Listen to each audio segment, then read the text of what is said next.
जी अस्सलाम वालेकुम स्टूडेंट्स। आज हमारा टॉपिक है 9th क्लास फिजिक्स का चैप्टर नंबर 1। चैप्टर नंबर 1 पे है प्रीवियस वीडियो में हमने देखा पिछले वीडियो में न्यूमेरिकल 1, 2, 3 और 4 के बारे में। आज हम क्या देखेंगे न्यूमेरिकल नंबर 5 और 6 के बारे में। Chapter number 1 9th class physics 5 और 6 न्यूमेरिकल के बारे में। तो इससे पहले आपसे उम्मीद करूंगा कि अगर वीडियो अगर आपको पसंद आए तो वीडियो को लाइक और शेयर कीजिए और चैनल को सब्सक्राइब करना मत भूलिए। इसके साथ ही हम चलते हैं बोर्ड की तरफ। जैसे कि आज का हमारा टॉपिक क्या है, subject physics class 9 numerical number 1.5। तो न्यूमेरिकल में क्या है, right the following quantities in standard form. Following quantities चार दी हुई है, इन्हें स्टैंडर्ड फॉर्म में कन्वर्ट करना है, लिखना है। किस तरह लिखेंगे, तो इन्हें स्टैंडर्ड फॉर्म में लिखने के लिए क्या करेंगे, हम सबसे पहले ये है 6400 किलोमीटर। इसे किस तरह लिखेंगे स्टैंडर्ड फॉर्म में 6400 किलोमीटर।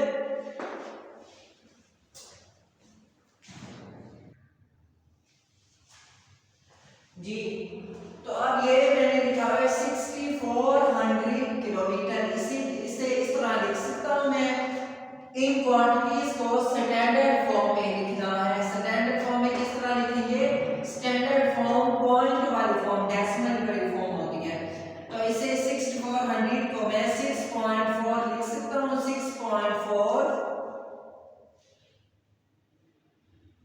मल्टीप्लाई 10 की पावर 3 किलोमीटर या 6.4 मल्टीप्लाई 10 की पावर 3 किलोमीटर। पॉइंट के आगे अगर जीरोस ना भी लगाए तो कुछ नहीं होता। पॉइंट के आगे जीरोस यहाँ पर लगे हुए हैं, यहाँ पर अगर पॉइंट के आगे जीरोस नहीं भी लगाएंगे तो कुछ नहीं होगा। 6.4 अब पॉइंट के आगे कितनी वैल्यूज 1 2 3 3 वैल्यूज है, तो 10 की पावर 3 आएगी, 10 की पावर 3 आ जाएगी। 6.4 मल्टीप्लाई 10 की पावर 3 किलोमीटर। सिमिलरली ये वाला देते हैं 38 आगे कितनी 4 वैल्यू 4 जीरोस है। 3.8 आगे पॉइंट के आगे आप वैल्यूज देखिए 1 2 3 4 5 पॉइंट के आगे 5 वैल्यूज तो 10 की पावर 5। पॉइंट के आगे अगर ये जीरो ना भी लगाएं तो फिर भी 10 की पावर 5 ही आएगी, क्योंकि यहाँ पर 4 जीरोस हैं और एक ही है, इसका मतलब 5 जीरोस हो गए। पॉइंट के आगे 5 जीरोस 10 की पावर 5। पॉइंट के आगे अगर जीरोस ना भी लगाएं तो यहाँ पर भी जीरोस मौजूद हैं, लेकिन यहाँ पर मैंने जीरोस नहीं लगाए। पॉइंट के आगे जीरोस ना भी लगाएं तो कुछ नहीं होता। 3.8 मल्टीप्लाई 10 की पावर 5 किलोमीटर। ये क्या है, ये है इसका आंसर। सिमिलरली इससे हम सॉल्व करते हैं जिस तरह ये 3 मल्टीप्लाई 10 की पावर क्या आएगी। अब यहाँ पर 10 की पावर लगाने के लिए जीरोस काउंट करेंगे, कितने जीरोस हैं। जी तो यहाँ पर 1 2 3 4 5 6 7 8 जीरोस। इसका मतलब 10 की पावर 8 क्या आएगी, 10 की पावर 8 आ जाएगी। अब सेकंड्स इन आगे एक दिन में कितने सेकंड्स होते हैं, कितने सेकंड होते हैं, तो इसे किस तरह सॉल्व करेंगे। इज इक्वल टू डे, दिन एक है, मल्टीप्लाई सेकंड, एक दिन में कितने सेकंड होते हैं, एक दिन में कितने घंटे होते हैं, 24 घंटे 24 आवर्स 24। एक घंटे में कितने मिनट होते हैं 60 मिनट्स। और एक मिनट में कितने सेकंड होते हैं 60 second. Is equal to 1 multiply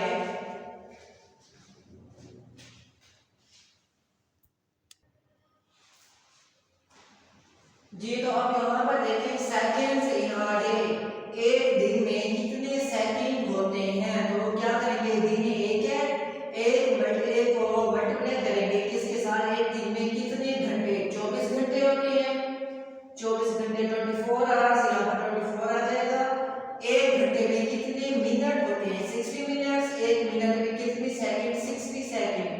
तो ये 1 multiply 24 multiply 60 minute multiply 60 second, तो क्या आ जाएगा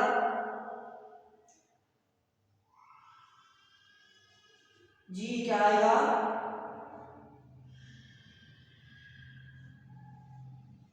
1 मल्टीप्लाई 24 मल्टीप्लाई 60 को 60 से मल्टीप्लाई करें तो क्या आएगा 3600।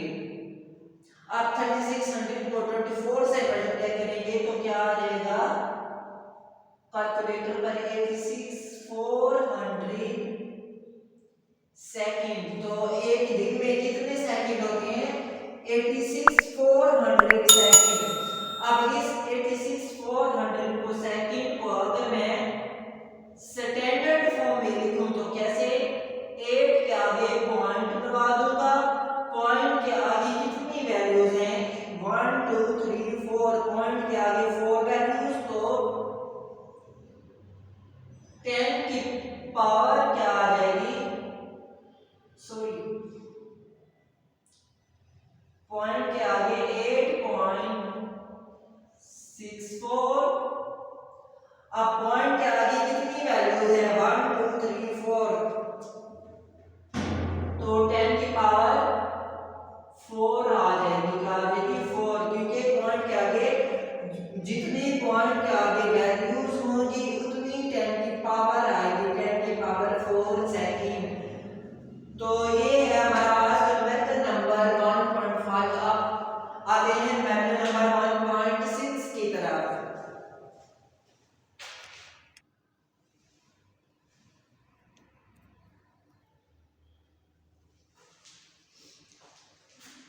जी, तो मेथड नंबर 1.6 क्या है, on closing the jaws of vernier calliper, vernier calliper के जास को क्लोज करने से बंद करने से zero of the vernier scale, vernier scale का जो जीरो होता है वो right side on the right of the main scale, main scale की राइट साइड पर है, सच दैट इस तरह के fourth division of its vernier scale, vernier scale की फोर्थ डिवीजन जो होती है वो कोइंसाइड करती है, आपस में मिल जाती है with one of the main scale division, main scale division में से एक डिवीजन के साथ वर्नियर स्केल की फोर्थ डिवीजन मिल रही है।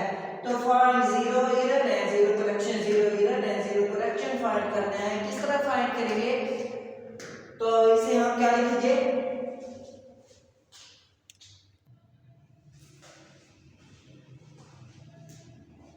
तो सबसे पहले गिवन डाटा क्या होगा,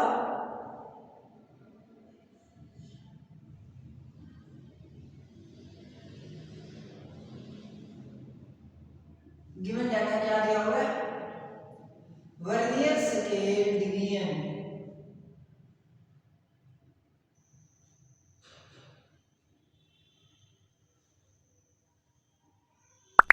वर्नियर स्केल डिवीजन जी कितनी है 4,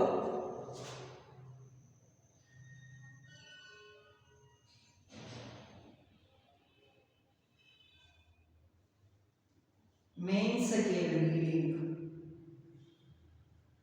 मेन स्केल रीडिंग क्या आएगी 0 सेंटीमीटर,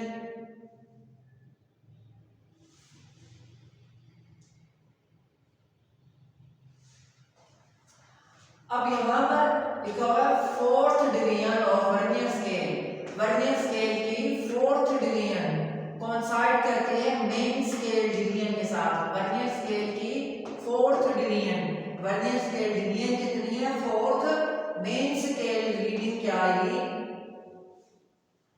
अब क्या है मेन स्केल की रीडिंग आएगी 0 सेंटीमीटर, किस तरह 0 सेंटीमीटर, क्योंकि वर्नियर स्केल की जो डिवीजन है फोर्थ डिवीजन है वो किससे मेन स्केल की 0, मेन स्केल क्या होता है, मेन स्केल देखें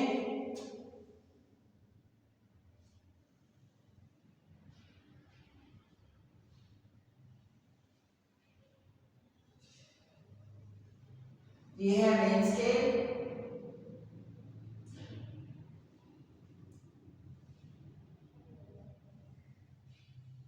यहाँ पर ये लगा होता है वर्नियर स्केल।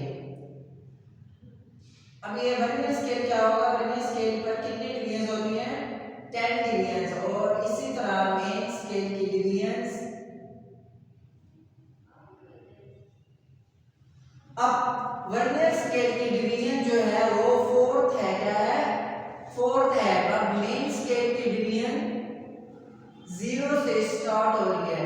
अगर मेन स्केल की डिवीजन रीडिंग जो है वो 0 से स्टार्ट हो रही है तो 0 से लेकर मेन स्केल की डिवीजन 4 है, लेकिन वर्नियर में ये वर्नियर स्केल की डिवीजन 4 है लेकिन मेन स्केल की डिवीजन 0 है। जब मेन स्केल की डिवीजन 0 से स्टार्ट हो रही है तो इसी तरह मेन स्केल की रीडिंग 0 सेंटीमीटर आएगी। अगर मेन स्केल की रीडिंग जो है वो 1 सेंटीमीटर से शुरू हो रही है, स्टार्ट हो रही है, तो क्या लिखेंगे, मेन स्केल की रीडिंग 1। अब यहाँ पर 0 से स्टार्ट हो रही है तो इसलिए मेन स्केल रीडिंग क्या आएगी, 0 सेंटीमीटर। तो गिवन डाटा क्या है, वर्नियर स्केल की रीडिंग दी हुई है, मेन स्केल रीडिंग लिखेंगे। तो अब क्या करना है, रिक्वायर्ड क्या है, फाइंड क्या करना है,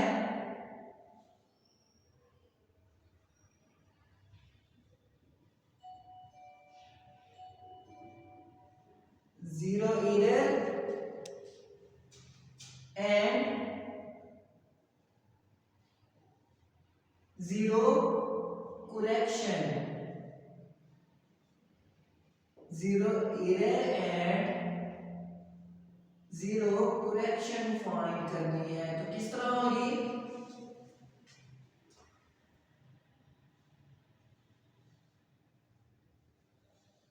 calculation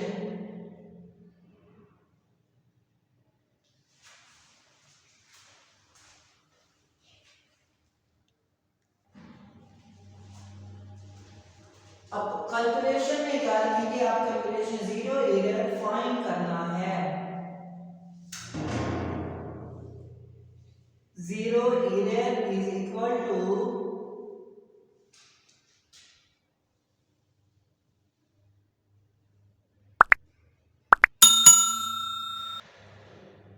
main scale reading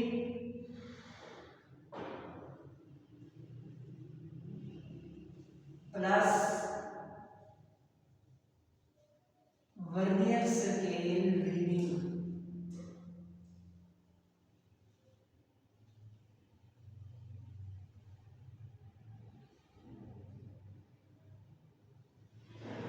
main scale reading plus vernier scale reading, ये जीरो एरर का फार्मूला है।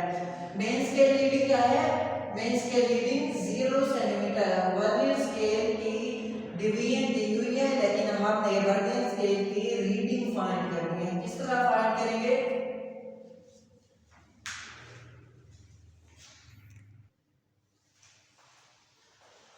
अब वर्नियर स्केल की रीडिंग किस तरह फाइंड करेंगे, वर्नियर स्केल की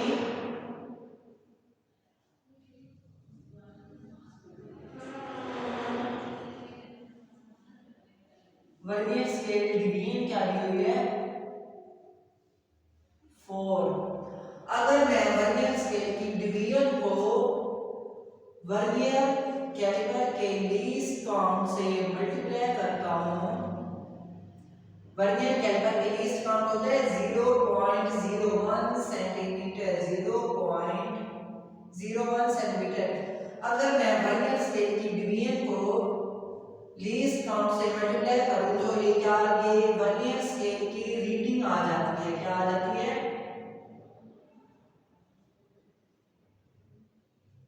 वर्नियर स्केल की रीडिंग क्या होगी, 0.04 सेंटीमीटर। अब जीरो एरर का फॉर्मूला क्या था, main scale reading plus vernier scale reading.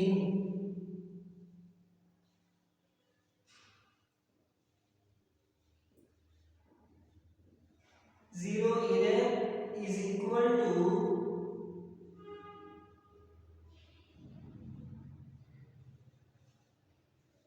Main scale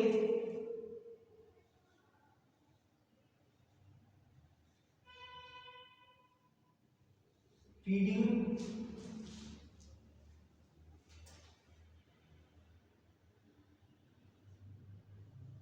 plus vernier scale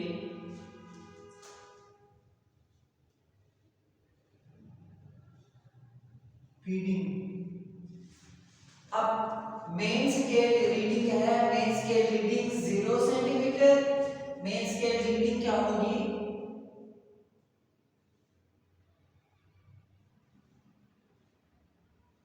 0 centimetre plus vernier scale reading क्या है? वर्नियर स्केल रीडिंग क्या आ गया? 0.04 centimetre. Vernier scale reading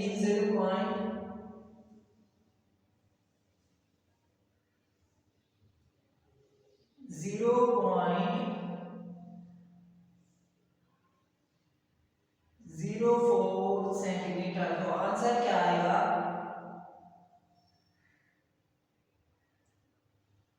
0.004 centimetre.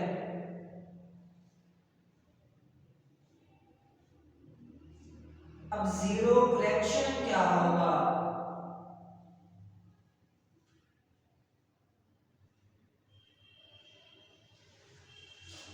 Zero इधर का आंसर आया है 0.004 सेंटीमीटर प्लस, इसका मतलब प्लस 0.00।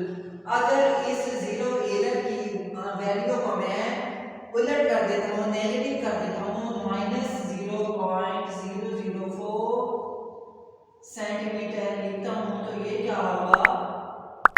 ये जीरो फ्रैक्शन आ जाएगी। क्या आ जाएगी? Zero fraction. तो जीरो इधर क्या है? Plus zero, positive 0.004 centimetre zero fraction, negative